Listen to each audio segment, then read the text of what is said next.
ready for a great adventure? Listen carefully.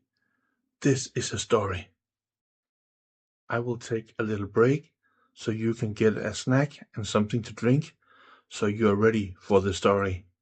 I will make a fireplace ready so it's nice and cozy to hear the story.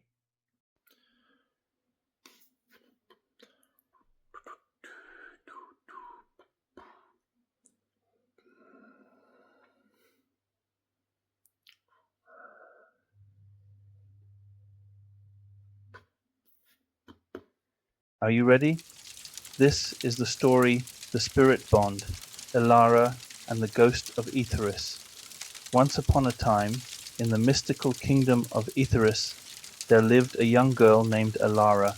She wasn't like the other children in her village. Ever since she was born, she had a very special friend, one that no one else could see or hear.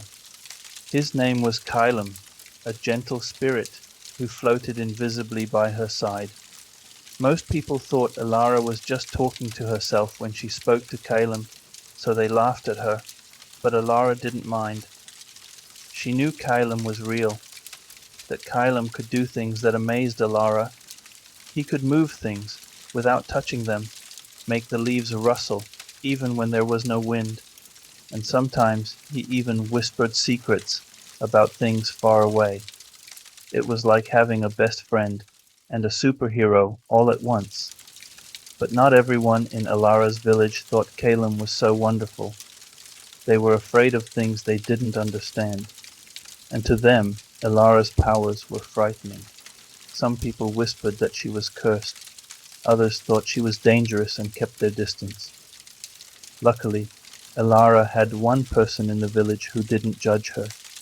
An elderly woman named Melis, who was wise and knew many things about the world, had always been kind to Ellara. Melis was a healer who understood things most people didn't, and she knew about Elara's gift. She invited Ellara to her cozy little cottage and gave her warm tea as they talked. She told Ellara, "You have a gift, child. Kylam isn't here to harm you. He is here to help you. But you must learn to work with him. That way, you can use his powers for good." So, under Mila's guidance, Ellara began to practice using her bond with Kylam. Every evening, they would go into the forest, where Ellara practiced moving pebbles, branches, and leaves with Kylam's help.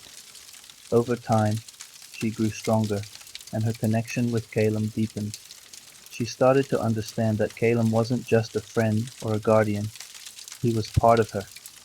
They shared thoughts, dreams, and sometimes even strange visions that made her wonder about where he had come from. One day, when Ellara was 12, a group of royal soldiers arrived in the village.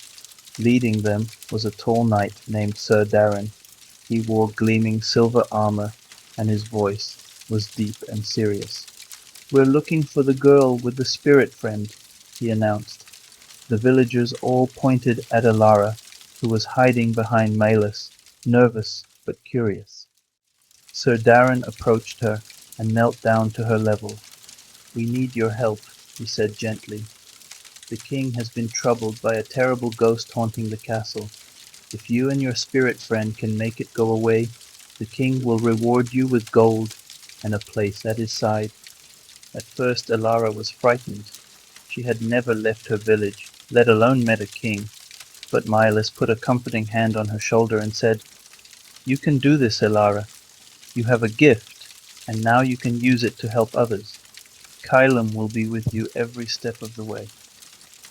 With that, Ellara took a deep breath, nodded, and agreed to go. They traveled for 2 days, with Ellara riding on a gentle brown horse next to Sir Darren. Along the way, Sir Darren told her about the strange things that had been happening in the castle. Doors slammed by themselves, strange whispers echoed through the halls at night, and sometimes people saw shadows darting around corners, even when no one was there. "The king thinks it's his brother's spirit," Sir Darren explained. "His brother, Prince Aldrich, was punished for something terrible years ago, and now it seems his spirit has returned, angry and restless." When they finally reached the castle, Ellara was amazed. It was huge, with tall towers, stone walls covered in ivy, and stained glass windows that sparkled like jewels. But even though the castle was beautiful, there was a chill in the air, and Ellara could sense something dark lurking inside. The king himself greeted Ellara. He was a tired-looking man with a heavy crown, and his eyes seemed sad and worried. He led Ellara and Caleb through the castle halls, showing her where the strange happenings had taken place. Caleb floated closely by her side, and she could feel his energy buzzing with excitement, almost as if he recognized something. That night, Ellara explored the castle. She walked through long, empty hallways, with Caleb helping her feel for any traces of the ghost. Finally, she reached a grand hall, where a large, beautiful tapestry hung on the wall. It showed a woman with deep, knowing eyes and long, dark hair, and to Elara's surprise, the woman looked a lot like her. Sir Darren noticed her staring at the tapestry and explained, "That's Lysandra, the first queen of this kingdom. She was said to have magical powers too. Some people say she could even see and speak to spirits. But one day she disappeared, and no one ever saw her again." This made Elara's heart beat faster. Could it be that she and this queen had something in common? Determined to find the ghost and help the king, Ellara and Caleb headed into the deepest parts of the castle. They followed twisting, dusty passageways down into the dungeons, where the darkness felt so thick it was almost like being underwater. Then, suddenly, Caleb gave her a vision, like a memory that didn't belong to her. She saw the king's brother, Prince Aldrich, standing in a grand room, his face twisted with anger. She saw a struggle, and then a terrible sadness. It was then she understood that Prince Aldrich was angry, not just because he was punished, but because he had been betrayed. He had loved the queen, Lysandra, and she had loved him back, but the king had discovered their secret. The prince had died with a broken heart, and his spirit had been left to wander the castle, alone and bitter. Ellara felt sad for the prince, and realized that the only way to calm his spirit was to tell the truth. She went back to the king and told him what she had learned. At first, the king denied it, but finally he admitted that he had indeed wronged his brother. The guilt he felt had haunted him all these years. As Ellara spoke, the ghostly form of Prince Aldrich appeared. He looked sorrowful, but calmer now, as if he was finally at peace. "Thank you, child," he said in a soft voice, "for setting my spirit free." With that, he faded away, leaving only a gentle warmth in the room. The king, grateful and ashamed, thanked Ellara for helping him face the truth. He gave her a small bag of gold, and told her that she would always have a place at the castle if she ever wished to return. But Ellara had already made up her mind. She wanted to see the world, to help others as she had helped the prince, and to continue her journey with Caleb. As she left the castle, Ellara felt proud. She knew that she and Caleb were not just ordinary friends.